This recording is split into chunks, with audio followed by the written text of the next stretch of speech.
And that brings us to NIO, because NIO, Chinese electric vehicle company, had to shut down production for 5 entire days at its facility due to a chip shortage. This is causing their Q1 estimates of total vehicles delivered in Q1 to drop from 20,500 vehicles to 19,500. So they're dropping their estimates by 1,000.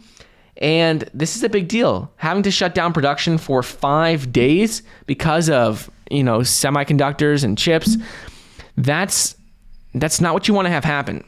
You don't want to have just something simple like, these chips will hold back production and, delay production. But this is something we're seeing pretty common across the auto industry.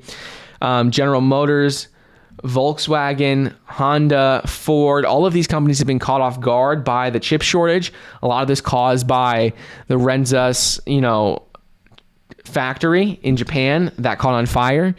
And now that was worse than people expected, the fire in that factory was worse than people expected, that's going to mean that now, they could see even bigger delays. Things could take even longer. So this isn't just for NIO. While it is NIO, that had to shut down their factory for 5 days, all car companies are struggling as a result of this, because that one facility made a majority of the market share of chips for the auto industry. So I have to wait and see what happens. But Ford, they said that this could hit their profit by up to $2.5 billion in 2021.